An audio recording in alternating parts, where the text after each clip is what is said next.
সম্প্রতি জাতীয় বিশ্ববিদ্যালয়ের ভর্তি পরীক্ষাটি শেষ হয়েছে।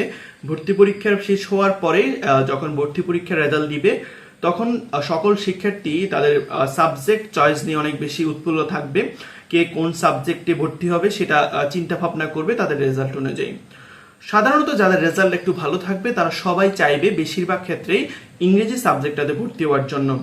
সায়েন্স, আর্টস, কমার্স যে কোনো বিভাগ থেকেই একটু সব থেকে বেশি আগ্রহ থাকে ইংরেজি বিষয়টা বা ইংলিশ লিটারেচার যে সাবজেক্টটা রয়েছে জাতীয় বিশ্ববিদ্যালয়ে।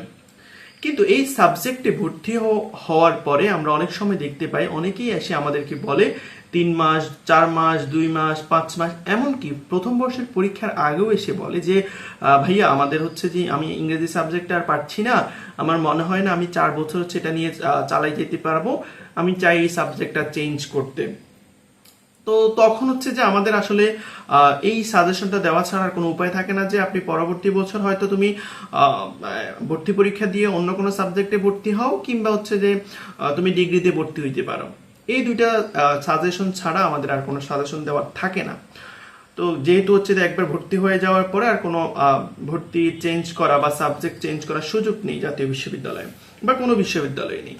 তো সেক্ষেত্রে কিছু হচ্ছে যে পরামর্শ থাকবে যারা হচ্ছে যে ইংরেজি বিষয়টা নিয়ে পড়ার আগ্রহ দেখায় তাদের জন্য। তো সেই পরামর্শগুলোর মধ্যে আমি যদি বলি, শুরুতে আমাদের জেনে নিতে হবে যে আসলে ইংরেজি লিটারেচার এখানে কি পড়ানো হয়।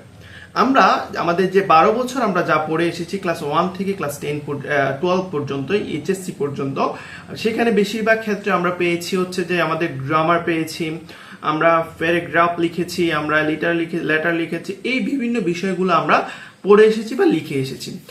কিন্তু যখন আমরা সাহিত্যে অনার্স করতে যাই তখন আমরা হচ্ছে যে এই সম্পূর্ণ একটা বিপরীত একটা দিকে হচ্ছে আমরা চলে যাই, যেখানে হচ্ছে যে বলা চলে গ্রামারের কোনো তেমন কোনো কিছু নেই বললেই চলে। গ্রামার সেখানে ছোঁয়া নেই বললেই চলে।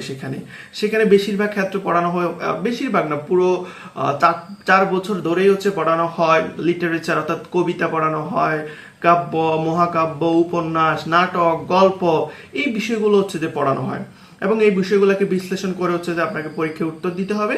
সেই পরীক্ষার উত্তর মানে এই বিষয়গুলো আপনাকে পড়তে হবে। এখানে ফার্স্ট ইয়ার একটু থাকবে হচ্ছে যে আপনার 2-3 মার্কের হচ্ছে যে একটু গ্রামার থাকবে, আর একটা কোর্সে হচ্ছে যে 40 কি 50 মার্কের হচ্ছে যে লেটার, প্যারাগ্রাফ, এসে এগুলো থাকবে, আর বাকি সবগুলো হচ্ছে যে লিটারেচার। তো লিটারেচার যখন হচ্ছে একটা প্রথমত আপনাকে সেটা বুঝতে হবে, যেহেতু এটা আরো 500-600 বছর, এমনকি 1000 বছর আগে লিটারেচারও আমাদেরকে পড়ানো হয়। তো সেক্ষেত্রে আপনাকে ওই ভাষাগুলো বুঝতে হবে, ওই বিষয়টা পুরোপুরি বুঝতে হবে, দেন সেগুলো আপনাকে মেমোরাইজ করতে হবে। এরপর হচ্ছে যে অনেকগুলো ফিগার স্পিচ, অনেক জিনিস আছে বেশি, এই জিনিসগুলো আপনাকে বুঝতে হবে। তো এইটা হচ্ছে সবাই করে উঠতে পারে না বলেই হচ্ছে যে অনেক বেশি হতাশ হয়ে পড়ে এবং বলে যে আমি হচ্ছে যে আর ইংরেজি সাহিত্য হচ্ছে বা ইংরেজি এই সাবজেক্টের মধ্যে হচ্ছে কন্টিনিউ করতে পারবো না।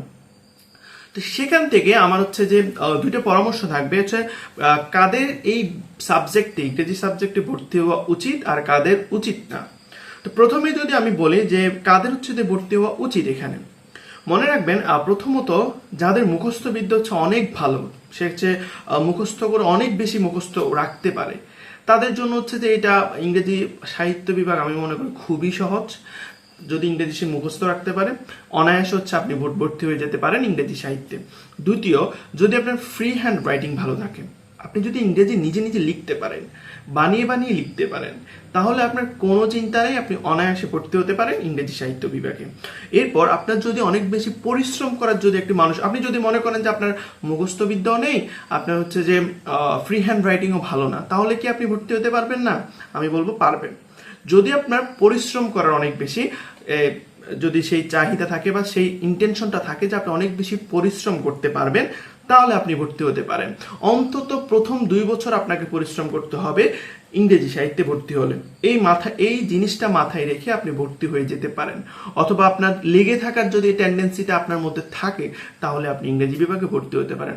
এবং এর পাশাপাশি আরেকটা জিনিস হচ্ছে আপনার পারিবারিক সাপোর্ট আপনাকে দিচ্ছে কিনা, পরিবার সাপোর্ট দিচ্ছে কিনা, এই জিনিসটা হচ্ছে গুরুত্বপূর্ণ, তাহলে আপনি এখানে ভর্তি হতে পারেন। কারণ ইংরেজি সাহিত্যে ভর্তি হলে আপনি শুধু নিজে নিজে পড়ে পাশ করা বা সব জায়গায় আপনি যদি নিজে নিজে ঘরে বসে পড়তে চান পড়তে পারবেন না যে এমন না, কিন্তু সেক্ষেত্রে আপনাকে অনেক বেশি ইউটিউব দেখতে হবে বা অনলাইন কোর্স করতে হবে।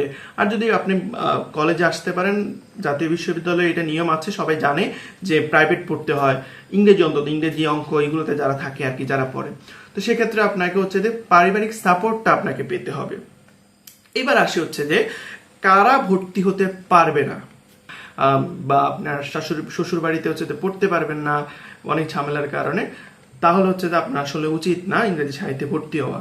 প্রথম জিনিসটা আমি এতক্ষণ আপনারা বুঝে গেছেন যে ইংরেজি সাহিত্যে ভর্তি হলে অনেক বেশি পরিশ্রম করতে হবে, ডেডিকেশন থাকতে হবে। মুখস্থবিদ্যার যদি প্রি হ্যান্ড রাইটিং থাকে তাহলে আপনি যে কোনো অবস্থাতে ভর্তি হইতে পারেন, কোনো সমস্যা নেই। যদি এই দুইটা জিনিস না থাকে তাহলে হচ্ছে যে আপনাকে হচ্ছে যে এই জিনিসগুলো মেনটেন করতে হবে। যদি আপনার বিয়ে হয়ে যাওয়ার চান্স থাকে, ছেলেদের ক্ষেত্রে যদি এমন হয় যে চাকরি করবেন, আপনি চাকরি করে করে হচ্ছে যে আপনার নিজের খরচ চালাবেন, পাশাপাশি হচ্ছে যে আপনার চাকরির কারণে আপনি কলেজে আসতে পারবেন না, বা চাকরির কারণে আপনি অন্যান্য বিষয়গুলোকে মেনটেন করতে পারবেন না, তাহলে আপনি ইংরেজি সাহিত্যে এসে ভালো করতে পারবেন না। হয়তো পাশ করে যেতে পারবেন কিন্তু ভালো করতে পারবেন না। এরপর আপনি যদি এমন হয় পারিবারিক প্রতি সাপোর্ট না থাকে, জিনিসটা অবশ্যই অনেক গুরুত্বপূর্ণ পারিবারিক সাপোর্ট, যেটা আমি আগেও বলেছি।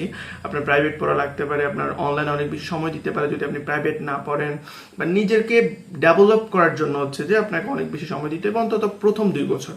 তাহলে পারিবারিক সাপোর্টটা এখানে খুবই গুরুত্বপূর্ণ।